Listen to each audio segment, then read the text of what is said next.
أعوذ بالله من الشيطان الرجيم بسم الله الرحمن الرحيم الحمد لله رب العالمين وبه نستعين اللهم صل على سيدنا محمد النبي الأمي وعلى آله وصحبه وسلم رب اشرح لي صدري ويسر لي أمري واحلل عقدة من لساني يفقه قولي ولا حول ولا قوة إلا بالله العلي العظيم إلهي أنت مقصودي ورضاك مطلوبي أعطني محبتك ومعرفتك السلام عليكم ورحمة الله وبركاته الحمد لله والشكر لله والصلاة والسلام على رسول الله Amma ba'du. Pertama sekali kita bersyukur kehadrat Allah Subhanahu wa taala yang telah mengurniakan kepada kita nikmat-nikmatnya yang sangat banyak zahir dan batin. Mudah-mudahan segala nikmat-nikmat itu sentiasa dikurniakan kepada kita, bahkan ditambah lagi dan dijadikan kita ini termasuk dalam golongan orang-orang yang bersyukur terhadap nikmat Allah Subhanahu wa taala.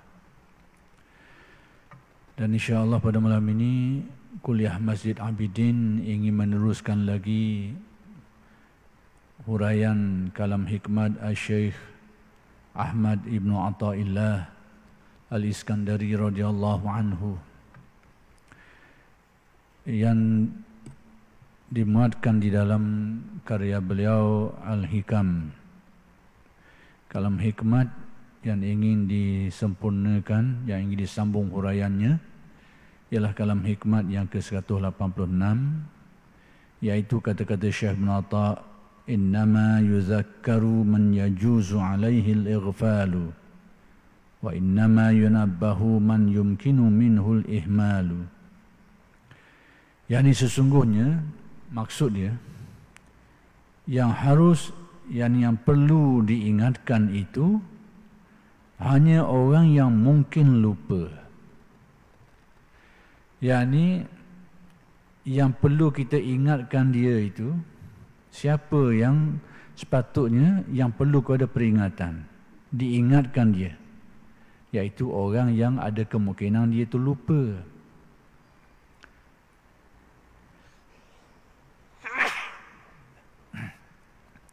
Jadi orang yang ada sifat pelupa ni, maka itulah orang yang perlu untuk diingatkan dia sebab dia lupa. Sedangkan Allah Ta'ala Maha Suci daripada sifat-sifat kekurangan seperti itu. Dengan erti, maka Allah Ta'ala itu tidak perlu kepada diperingatkan. Jadi Syekh Ibn Atha nak mendatangkan suatu keterangan untuk menguatkan kenyataan dia, untuk menguatkan apa yang beliau ingin nyatakan kepada kita, iaitu kita berdoa kepada Allah itu dasarnya adalah ubudiyah, yakni menzahirkan kehambaan diri kita. Kita minta, kita berdoa kepada Allah itu pertama sekali atas dasar kita laksanakan perintah dia supaya berdoa. Yang kedua, untuk menzahirkan sifat kita sebagai hamba-Nya. Allah Ta'ala itu maha kuasa, hamba-Nya sangat lemah ni. Makanya lemah ni lah bergantung harap dan meminta, bergantung dan minta dengan yang maha kuasa.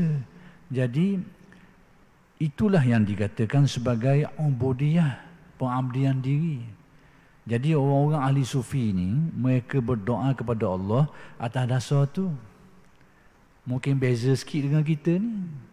Kita ni doa kita ni, tumpuan kita, keutamaan kita, hajat orang kita nak tu. Isi kandungan doa tu, hak kita nak tu, keutamaan. Mereka ni, ahli makrifat ni, keutamaannya bukan hak tu. Keutamaannya adalah pengabdian diri mereka kepada Allah. Adapun berhasil atau tidak apa yang mereka doakan itu bukan tumpuan. Ini beza antara doa ahli makrifat dengan doa kita. Dari segi landasan dia tu, kefahaman dia tu. Dari segi berdoa, baca doa, ayat doa, serupa je.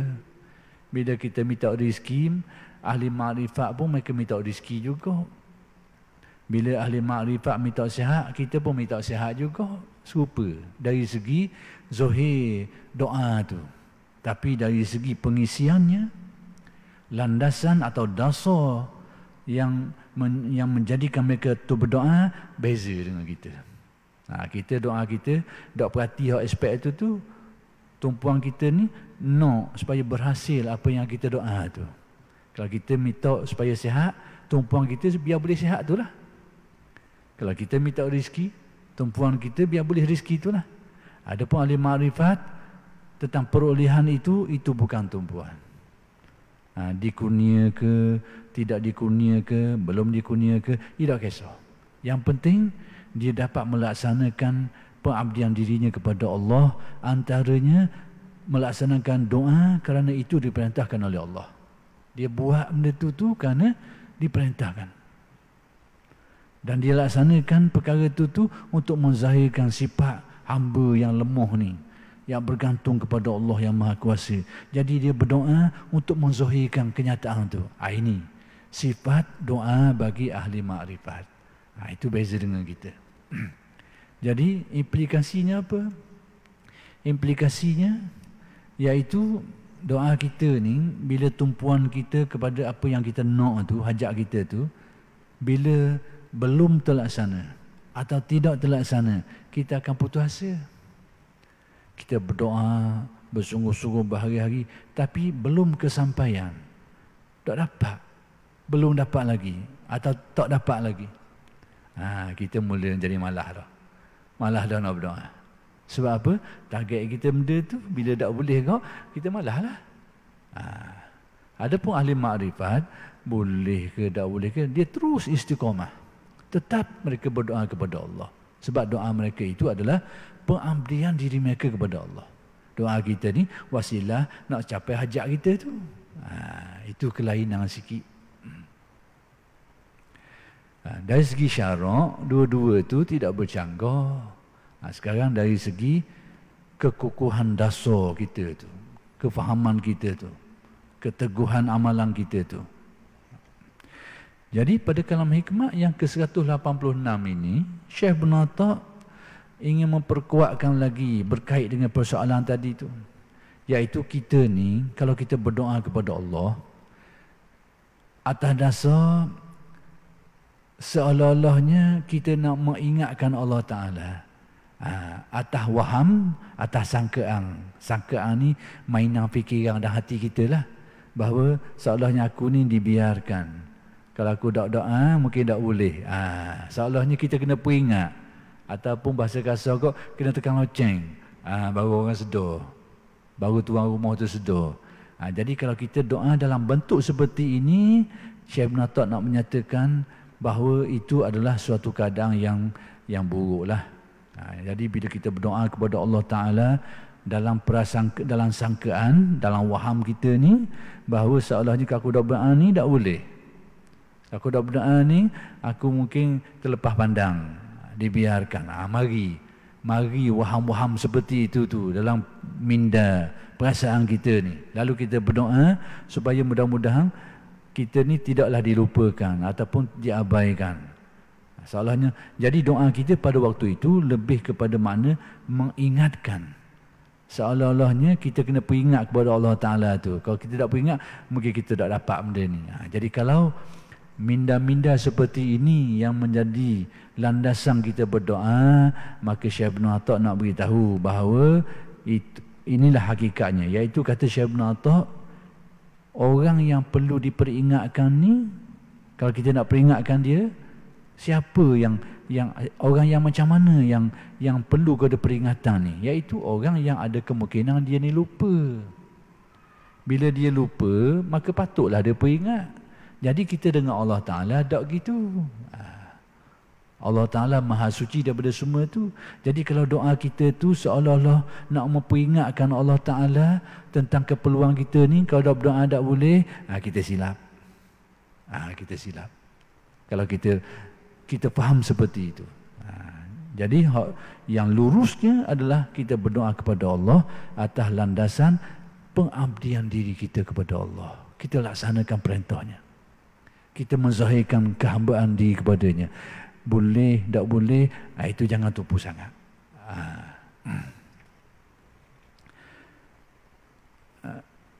Dan yang harus ditegur, yakni diberi peringatan, tanbih, tadi tazkir, diingatkan, yakni yang lupa nak diperingatkan, sekarang ditanbih, yakni yang nak disedarkan. Dan yang harus ditegur itu hanya mereka yang mungkin lalai, cuai. Jadi orang yang kita kena sedar ke dia, kena sedar. Kalau peringat ni, hak jenis lupa, dia tak ingat, peringat ke dia. Hak ni hak jenis babah ni. Jenis babah ni, jenis cakduh, babah dan sebagainya. Jadi orang jenis gini, maka perlu disedarkan. Jaga-jaga sikit, tanbih ni kita peringat ke dia. Mungkin dia bawa kereta galik, lala. Mungkin tayar tak apa nak betul. Kadang-kadang nak terbabah. Kena sedar ke dia. Jaga molek sikit. Peringat ke dia. Itu panggil tanbih. Tanbih ni peringat. Kalau jenis tak ingat, dia tak ingat. Sepatutnya dia mari, dia tak ingat. Kena peringat ke dia, telefon ke dia. Itu tazkir. Dua-dua ni sama ada dalam bentuk peringat ataupun dalam bentuk menyedarkan, yakni tanbih, mengingatkan dia, bukan sama ada mengingatkan dia atau menyedarkan ini. Dua-dua ni adalah untuk orang yang ada sifat lupa dan lalai, sifat lemah. Maka sekiranya kita berdoa kepada Allah dalam bentuk seperti ini, seolah-olahnya kita nak sedarkan, nak maklumkan kepada Allah Ta'ala tentang hajat kita ni, atau nak peringat kepada Allah Ta'ala. Jangan sampai terlepas kita ni. Sebab kalau tak buat gini mungkin tak dapat. Jadi kalau kita landasan doa kita seperti itu, maka itu silap, kata Syekh Ibn Atta'. Kerana yang perlu kepada ingatan ni, yang perlu kepada menyedarkan ini, orang yang ada sifat lemah, sifat lupa, lalai, terbabah dan sebagainya. Ini baru dia ni perlu diingatkan, perlu disedarkan. Sedangkan Allah Subhanahu Wa Taala Maha Suci daripada semua sifat-sifat kekurangan seperti ini. Itu. Jadi Syekh Ibn Atta' mendatangkan kalam hikmat yang ke-186 ni nak menguatkan apa yang disebut tu, bahawa doa kita ni biarlah tak ada seorang ubudiyah. Jangan sampai doa kita ini menjuru ke arah kita nak peringat ke Allah Ta'ala, kita nak menyedarkan Allah Ta'ala dalam keadaan mungkin kita tak sedar benda tu. Maka landasan kita berdoa tu adalah landasan yang tidak betul. Baik, Abu Bakar Al-Wasiti ketika diminta untuk berdoa, jadi didatangkan di sini kisah pengalaman ahli ma'rifat. Jadi Abu Bakar Al-Wasiti dia ketika diminta untuk berdoa, orang minta dia supaya, orang suruh dia supaya berdoa lah. Mungkin kerana dia ada hajat, dia ada keperluan, jadi orang suruh dia berdoa lah, minta lah kepada Allah. Baik, ia berkata, dia jawab. Kena faham molek-molek jawapan dia ni, dan kena perhatikan baik-baik. Kalau kita tak faham baik-baik ni, kita akan tuduh dia salah lah, menyimpang lah, lari daripada syarak lah. Ini kena perhati molek. Ia berkata, bila orang suruh dia berdoa tu, saya khawatir aku ada kebimbangan jika saya berdoa, yang sekiranya saya ni berdoa lalu ditanya ni, maksudnya dipersoalkan atas perbuatan dia berdoa tu. Bila engkau minta hak milikmu? Jadi bila kita minta ni, seolah-olahnya Abu Bakar Wasiti ni dia berasa kalau dia berdoa, mari seolahnya timbul keadaan seperti ini ni. Seolahnya kalau aku dia berdoa, macamlah aku ni nak minta hak aku. Jadi bila begitu, maka berlakulah suatu orang panggil mukalamah ni, bicara hati. Bila seolah macam ilham lah. Bila mau minta dengan Allah Ta'ala ni, bila mu ni pandai nak minta hakmu tu, jadi maksudnya apa benda? Al-Wasiti ni bila dia ada hajat, orang minta dia supaya dia berdoa kepada Allah. Tapi dia rasa keberatan nak doa tu. Sebab apa keberatan? Kerana timbul lintasan ni, lintasan. Bila aku minta, seolah-olahnya aku rasa macam aku minta hak aku. Seolahnya ada hak aku tu yang disimpan, aku nak minta hak aku tu. Dah bila hak kita tu? Jadi Wasiti ni bila ditegur seperti itu, dia rasa keberatan untuk lakukannya kerana mari lintasan seperti itu dalam hati dia. Dia rasa aku ni tak betul landasan aku ni. Seolahnya aku minta ni, seolahnya aku minta hak aku tu. Padahal hak sebenarnya kita ni tak ada apa-apa hak pun, tak ada apa-apa milik pun. Jadi atas gerak perasaan seperti inilah yang menjadikan dia tu rasa kebimbangan untuk berdoa seperti yang diminta oleh orang tadi tu. Berarti engkau telah menuduh kami, yakni khawatir hati itu mari. Bila mu berdoa kepada Allah, seolahnya mu minta hakmu. Dah engkau seolahnya engkau ni minta milikmu. Dah mana bila kau memiliki sesuatunya? Baik, yang kedua, seolahnya engkau tuduh aku, kata Allah, ni lintasan fikiran dia je ni. Orang panggil ilham hati dia. Seolahnya dia berbicara dengan Allah Ta'ala dalam bentuk ilham.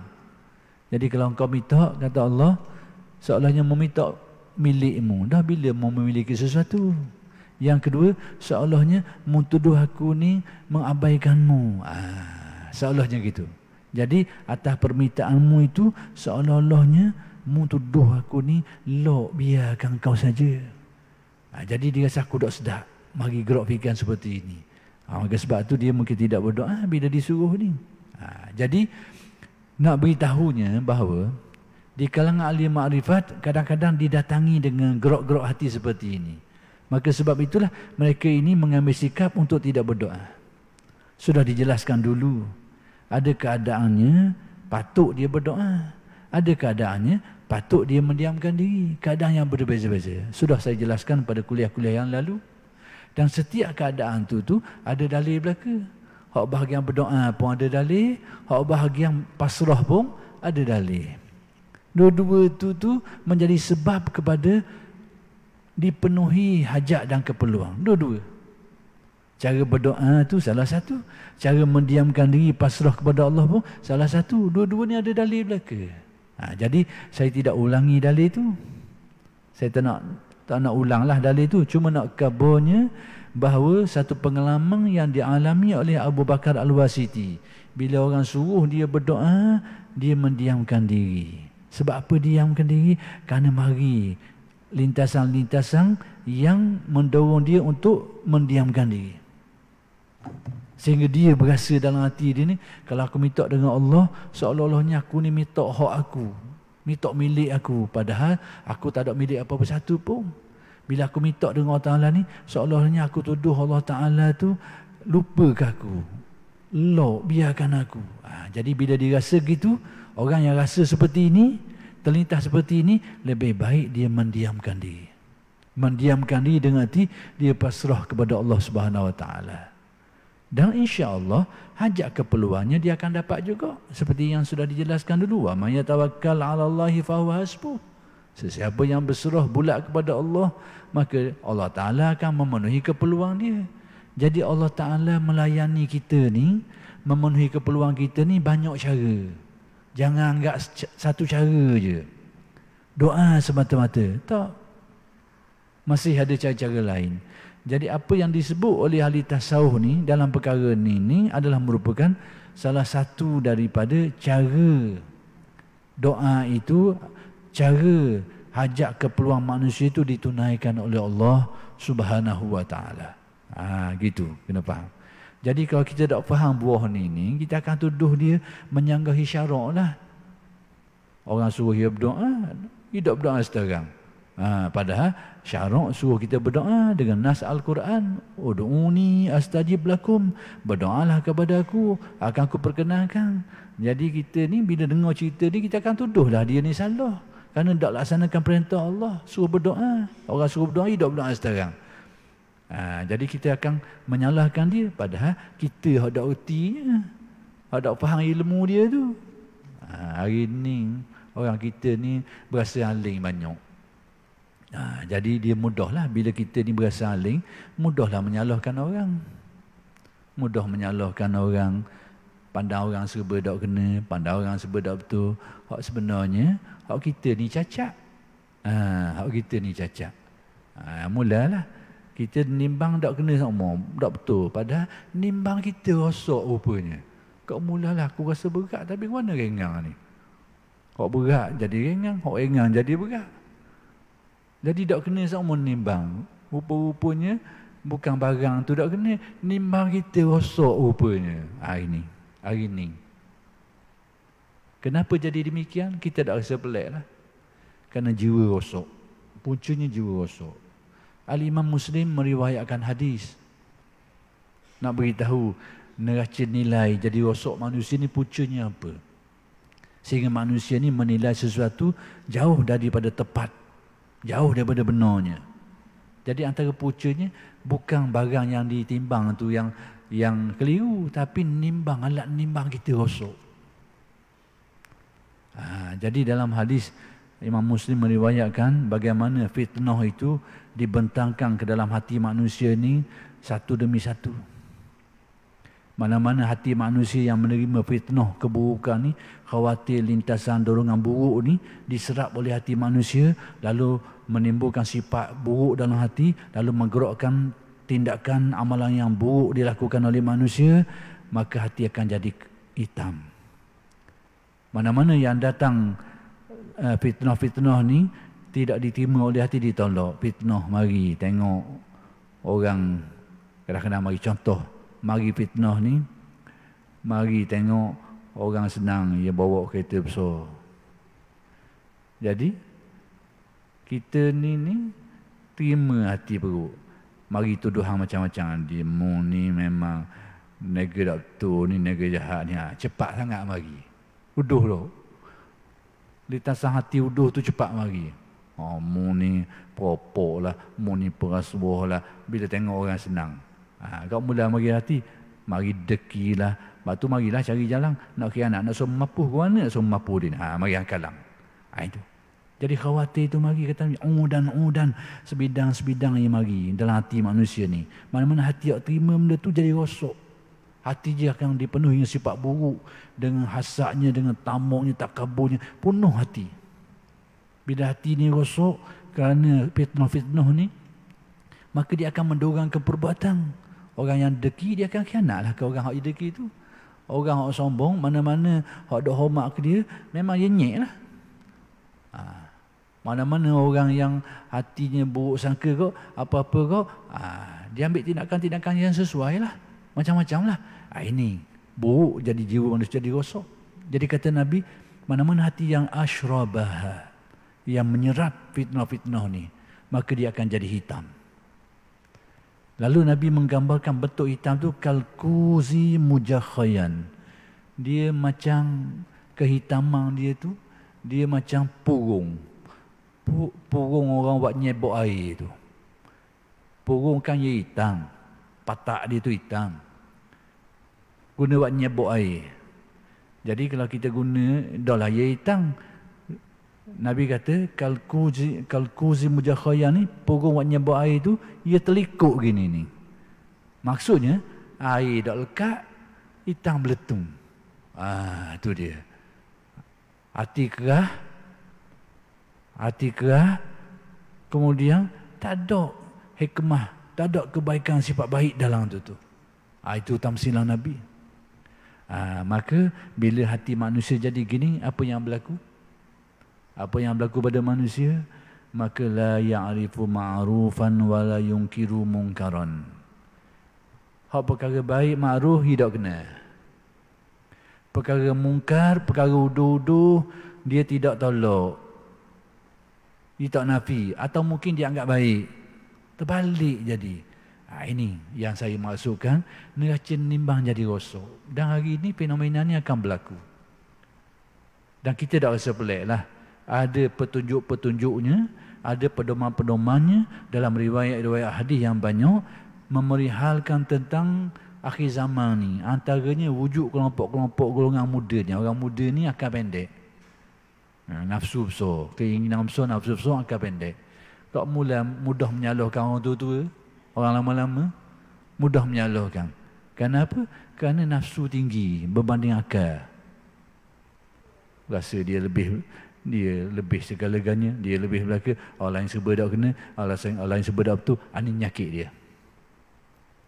Dan antara punca kerana nimbang rosak. Sehingga sesuatu itu tidak dapat ditimbang dengan baik. Penuh dengan ketakasupan fanatiknya. Kita ni bila ta'asub dah lalu, fanatik dah lalu, serba-serbi tak kena ya. Hak hitam jadi nampak putih. Manusia ni bila kena nyakit ta'asub ni payah. Tak nak buat benda. Jangan kata benda. Hitam beletung, dah putih. Tebing hitam, dah putih. Ni kena nyakit ta'asub. Dan antara nafsu besar yang menguasai jiwa manusia ni nyakit ta'asub yang membuta tuli. Mempertahankan hujah lain. Ta'asub ni dia tak kira betul ada dalil, ada hujah, ia berkerah. Ni ta'asub. Orang pertahankan hujah atas hujah dia tu. Bila tak ada dalil, tak ada lah. Tak bertahan lah. Ni tak kira. Tabeng pun benda tu silap, tak betul? Tak betul. Ni penyakit ni. Penyakit nimbang rosak. Alat nimbang rosak. Kalau kita akal gini ni. Akal separuh dah ni.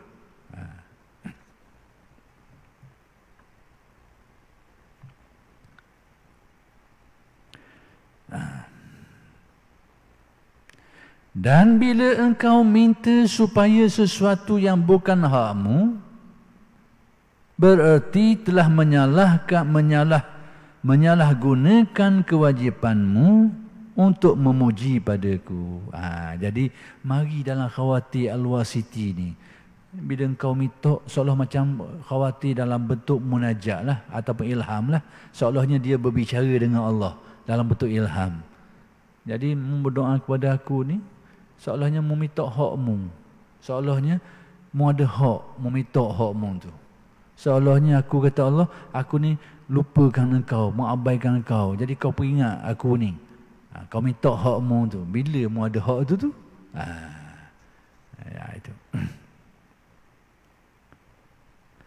Jadi bila engkau minta sesuatu yang bukan hakmu, bila kita minta tu seolah-olahnya kita ada hak, padahal tak ada pun hak tu. Jadi kalau begitu berarti kita telah meminta sesuatu yang bukan hak kita. Dan bila kita minta sesuatu yang bukan hak kita, berarti kau telah menyalahgunakan kewajipanmu berdoa tu, iaitu untuk menzahirkan pengabdian dirimu kepada Allah. Rupa-rupanya menjadikan doamu untuk minta sesuatu tu yang kau rasakan macam hakmu tu. Itu kefahaman yang salah. Itu kefahaman yang salah. Jadi seolahnya gini, saya nak perjelas dengan bahasa mudah. Al-wasiti ni bila orang minta dia berdoa ni, dia rasa bimbang nak minta kerana dia mari mikir semacam ni. Bila mu minta seolahnya mu nak hakmu tu. Padahal bila hak kita ada haknya. Jadi al-wasiti dia mari kebimbangan tu lah. Kalau dia minta seolahnya dia minta hak dia. Padahal hakikat sebenarnya kita tak ada hak apa-apa satu pun. Bila mari gerak hati seperti ini, jadi dia rasa takutlah nak berdoa.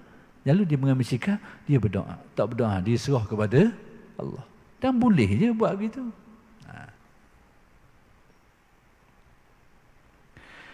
Dan bila engkau rela, yakni serah kepada Allah, dengan arti tidak meminta hajatmu itu, tapi engkau serahkan urusan itu kepada Allah. Maka berjalan segala sesuatu sebagaimana yang telah kami putuskan dalam azali. Akan berlakulah segala sesuatu itu menurut apa yang sudah ditakdirkan Allah sejak dari azali. Tetap akan berlaku sejak dahulu. Kalau belum menjadi dahulu, kala sebelum menjadi makhluk lagi, yakni sebelum makhluk ini diciptakan lagi, sudah semuanya ditakdirkan oleh Allah pada azali lagi. Jadi kalau engkau berserah kepada Allah, maka apa yang sudah ditetapkan Allah itu tetap akan berlaku, tetap akan berjalan. Jadi demikianlah didatangkan pengalaman yang dilalui oleh Abu Bakar Al-Wasiti ini untuk memperkuatkan apa yang disebut oleh Syekh Ibn Atta' ini.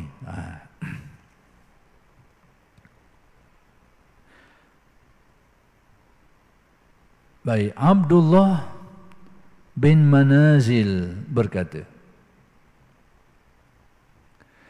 sejak 50 tahun saya tidak pernah berdoa minta kepada Allah.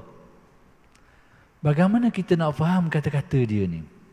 50 tahun dia tak minta apa satu dengan Allah Ta'ala. Maksudnya, dia tidak minta hajat keperluan semasa dia tu. Kalau nak kata dia tak berdoa, pelawak. Cuma maksud dia kata sejak 50 tahun dia tidak minta tu, dia tidak minta hajat keperluan semasa dia tu. Contohnya dia sakit, dia tak berdoa, ya Allah sembuhkanlah aku. Macam tu. Tapi kalau nak kata dia tidak berdoa sama sekali, ini tidak betul. Sebab apa? Sebagai seorang Muslim, mesti kena solat, kena sembahyang. Dalam sembahyang tu, berlambuk doa tu. Dalam Fatihah pun ada doa, dalam sujud pun ada doa, ketika nak salam pun ada doa, dah banyak doa. Jadi kalau nak kata bahawa orang ni 50 tahun tak berdoa langsung, itu bohong. Jadi saya khabar gitu tu, kita bimbang, takut ada orang ambil atas kenyataan ni, dia kata ahli tasawuf ni tak betul. 50 tahun tak berdoa sikit. Jadi hendaklah kita faham bahawa maksud 50 tahun tu, dia tidak minta hajat keperluan semasa dia tu. Bukan berarti tak berdoa langsung. Kalau tak berdoa langsung, berarti itu berlawang, bercanggah dengan wakil, kenyataan sebenar. Paling tidak kita solat. Paling tidak. Dalam solat ada doa. Demikian juga pekerjaan-pekerjaan lain. Banyak ibadah-ibadah kita ni penuh dengan doa aja. Dan Nabi pun bersabda, doa mukhul ibadah. Doa itu tu kepala, otak bagi ibadah ini. Kunci bagi ibadah ini. Intipati bagi ibadah ini. Itu maksudnya. Juga tidak ingin didoakan oleh lain orang. Pelik dia ni. Atas hajat keperluan dia tu, dia dah hadap minta sejak bila? 50 tahun dah. Dan dia pula tak nak orang lain tolong doa untuk dia. Dia tak nak kau. Aneh sikit lah watak ni. Tidak ingin didoakan oleh lain orang. Sebab apa? Sebab segala sesuatu berjalan menurut apa yang telah ditetapkan oleh Allah dalam azali. Sebab keyakinan ini mendominasi ingatan dia, perasaan dia.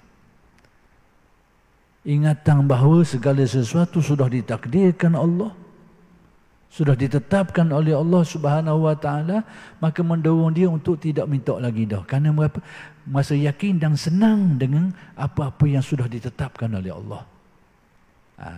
Tapi jangan kita kata ini Jabariyah. Ini kadang-kadang orang keliru. Tasawuf ni sama dengan Jabariyah ni. Yakin dan takdir dah berdoa. Jabariyah ni, tempat salah dia tu ialah atas kefahaman dia tu. Iktikad dia, kefahaman dia. Bukan atas perbuatan pelakuan dia. Hak ni ahli tasawuf ni mengambil sikap tidak berdoa kerana yakin dengan ketetapan Allah. Dia ni tidaklah berkeyakinan bahawa manusia ni tak ada benda langsung seperti Jabariyah. Bukan gitu. Jadi kalau kita tidak ada asas yang baik, kita akan tuduh di tasawuf ni sama dengan Jabariyah. Dia yakin takdir, tak berdoa langsung. Kita kena tafsir molek kenyataan ni. Kat mana silap Jabariyah? Jabariyah ni bab keyakinan dia tu salah, kefahaman dan keyakinan. Keyakinan gua ni dia kata segala-galanya itu adalah dari Allah Taala belaka. Kalau sekerat tu betul lagi, tak salah. Tapi kata manusia ni tak ada benda laso macam bulu. Tu bahagian salah dia. Dia menafikan ikhtiar manusia ni. Yang mana ikhtiar manusia itulah tempat jatuhnya taklif syarak. Dia nafi. Itu tempat salah dia. Pada dia takdir Allah semata-mata, manusia tak ada apa satu dah. Macam bulu ayam. Itu bahagian salah dia tu. Bukan bahagian salah atas keyakinan dia tu segala-galanya sudah ditakdirkan Allah. Itu bukan bahagian salah dia tu. Bahagian salah dia, bahagian kedua tu. Manusia ni tak ada benda. Macam bulu ayam je. Lalu mereka buat apa saja pun mereka nisbahkan kepada takdir. Sudah ditakdirkan. Mereka ropok orang pun sudah ditakdirkan. Mereka punah anak dara orang pun sudah ditakdirkan. Mereka tipu orang pun sudah ditakdirkan. Ini bahagian salah dia ni. Adapun ahli tasawuf ni tidak beriktikad seperti itu. Iktikad dia tetap dengan iktikad yang hak. Iktikad apa dia? Ahlus Sunnah wal Jamaah yang meyakini adanya takdir. Yang meyakini bahawa segala sesuatu itu terjadi dengan kudrat dan iradat Allah yang dinamakan tauhid af'al. Tapi dalam masa yang sama, manusia ini ditaklifkan oleh Allah. Diberi ruang untuk berusaha, disuruh untuk berusaha, berikhtiar. Itu keyakinan mereka ni. Jadi perkara-perkara seperti ini perlu diperhalusi. Di sinilah kadang-kadang orang tuduh tasawuf macam-macam. Sebab kita baca ayat sekerat, tidak baca keseluruhan gagasan ilmu tasawuf ni. Yang ambil secopeng-secopeng ni banyaklah, boleh buat, boleh salah sangka, boleh beri tafsiran salah, sangkaan yang salah. Sebenarnya bukan ilmu tasawuf saja, ilmu lain pun boleh jadi gini. Kalau ambil sekerat ni, haram baca Quran. Kalau ambil sekerat tu berat. Tapi bagi golongan tertentu, orang yang sedang berada hafsah, orang yang duduk dalam tanda, macam-macam lah tafsir. Tapi kalau ambil ayat sekerat, haram baca Quran. Berat. Memang jangan selalu. Sama lah benda-benda macam ni. Kena kefahaman tu biar lengkap dan jitu.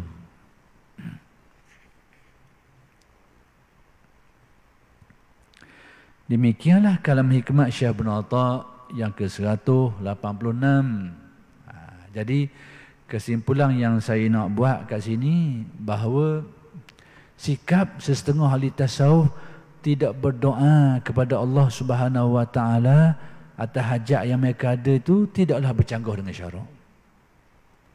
Dan itu cara demikian seperti yang disebut dalam sesetengah riwayat sebagai salah satu cara, salah satu sebab hajat keperluan dia itu diuruskan, ditunaikan, dipenuhi oleh Allah Subhanahu Wa Taala. Yang kedua, kesimpulan daripada apa yang disebut ni, bahawa ahli tasawuf, ahli makrifat ini, dan inilah yang sepatutnya kita tiru. Mereka berdoa kepada Allah, fokus mereka, tumpuan mereka adalah pengabdian diri mereka kepada Allah. Mereka berdoa atas dasar apa? Diperintahkan oleh Allah dalam Al-Quran dan hadis. Ud'uni astajib lakum man la yas'alillah yaghdab alaihi. Dia buat atas dasar tu. Yang kedua, nak menyatakan kehambaan diri, aku ni hamba-Mu ya Allah, penuh sifat kurang, penuh sifat lemah, ada kena tu kena ni, penuh kekurangan.